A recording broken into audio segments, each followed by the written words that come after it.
Thank you all for joining us tonight to celebrate the existence of those that transform beyond the binary in Cape Cod, capturing the depth of power of individual stories through the lens of the talented Julia Cumes.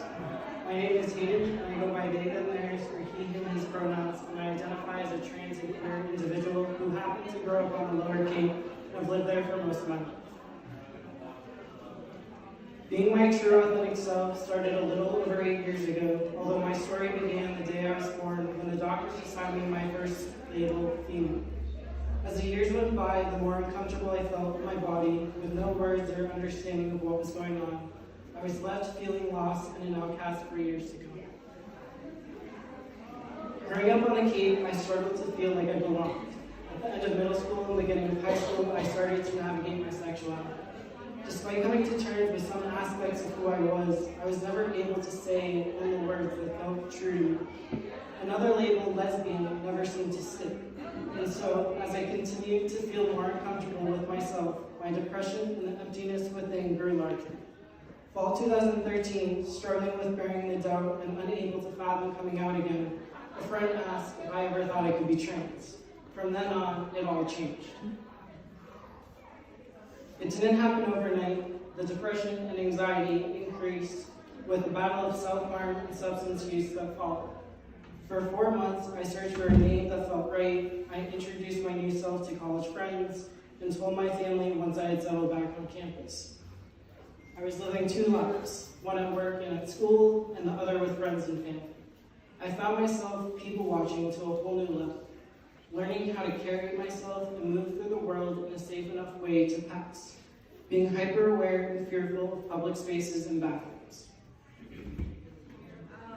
I got connected with Family Health and commuted into Boston for hormone replacement therapy a couple of months after coming out as trans. I will continue to give myself a shot of testosterone every week for the rest of my life unless I need to stop for a financial or medical reason, on a journey of constant transformation. In a decision to prioritize mental health, I left school and moved back home. That June, I legally changed my name and spent another year changing all my documents to allow. At 20, I got a mammogram, and at 21, got a double mastectomy, at which point I began to feel more at home with my structure and being, having the freedom I once dreamed of, free of binding and learning to love my body once again, scars and all. After 2 years, I found more peace between the body and mind and moved to LA in hopes to start fresh. While there, I had life-changing experiences, but after a year and a half, I found myself moving back home again. I was quickly reminded of my past existence in my day-to-day life, having to reintroduce myself or lose a part of my past. When I began my transition, I had no one to look up to for guidance or advice. Being trans wasn't something portrayed in the media, and the rare occasions were harmful. I had to figure everything out on my own while believing that I was enough to exist in a world that said otherwise. And from then on, I understood the importance of representation and positive role models, providing hope and visibility. Since the start of my transition, I made a point to document my journey, not only for myself, but to help those trying to figure themselves out. I knew what it was like to have almost no one to turn to for the answers or resources. Through the years, I have grown a strong interest and passion in mentoring and advocating for trans youth. I have seen and understood the importance of visibility and the power of one's voice. From being there for those starting their transition, whatever that may look like, to talking to parents who are struggling to understand their child's thoughts and feelings. I have volunteered at Camp Aranu'tiq, a camp for trans and gender-variant youth, where I was able to truly grasp the meaning and strength of community and what it felt to truly belong, showing up as is with no explanation. I met with a state politician to share my story and traveled to DC for the National Trans Visibility March in 2019. 10 years later, my senior quote from high school by Randy Posh continues to speak volumes. We cannot change the cards we are dealt, just how we play the hand. I never chose this life or all that came with it. I didn't choose to lose friends or have conflict with family members in order to find my truth. I didn't ask for the financial costs and discrimination that came along with it. I didn't want to have to prove myself time and time again, fighting society at every turn for my place to exist without ridicule. We can't control the cards we're dealt, only how we play the hand. Because at the end of the day, all we have is ourselves, and that has to be enough. Although this journey has been anything but easy, I can say it has given me the strength to be me. The best thing about transitioning was finding my true authentic self, being unapologetic, visible, and outspoken. Over time, I've learned that there is no finish line. Instead, a constant journey of evolution, healing with hopes for true inner peace and happiness, as well as being surrounded by support, care, respect, and validation. An NBC News article from last month stated that state lawmakers have proposed a record 238 bills this year that would limit LGBTQ+ Americans' day-to-day lives, more than half of those being against trans individuals. We deserve to be able to pee in peace, play on the sports teams that align with our gender identity, and have access to healthcare, employment, and housing without having to constantly fight for our basic human rights.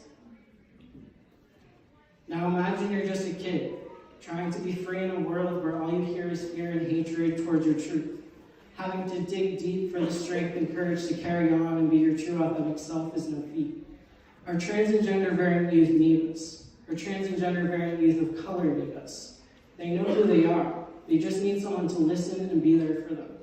And the simple act of honoring someone's name and pronouns can make all the difference.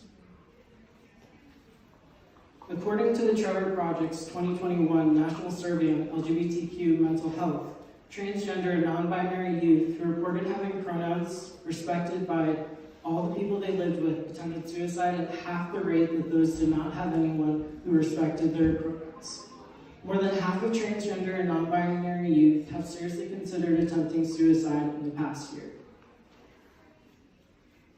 Our trans and gender variant youth need to be embraced with an open heart and mind and deserve to be lifted up for living their truth. It's not typically a smooth or easy path forward, and that's exactly why it's so crucial that they receive that extra care, respect, and support. To the trans and gender variant youth out there, please know your feelings are valid and you're not alone, no matter what you or anyone else may believe from time to time. You deserve to grow old and live a life full of beauty and happiness, to experience unconditional love. Stay true to yourself and know that things will get better. It's a lifelong journey, so be patient and dig deep to find healthy ways to take care of yourself along the way, and never forget you are more than enough. I've spent the majority of my life on Cape, and one consistent need and want was a sense of community. Ultimately, it was a big reason for me to chase after that in other places. But the power behind this photo project has brought community to the focus, uncovering hidden pieces in a place I call home, something unimaginable. I'm hopeful for our youth and the surrounding community. I can't express what it means to experience this project firsthand, never mind be a part of it. My biggest hope is that you leave here tonight with the intention to show up for the trans individuals that you may cross paths with in your lifetime. How will you support some of the most vulnerable and marginalized people, especially trans women of color? The dream is to live in a world where everyone is embraced for their differences and can just be as is, existing in a world with less hate and more love. Let us lift one another up for all that we are, instead of tearing one another down for what we are not. Thank you. Whoa!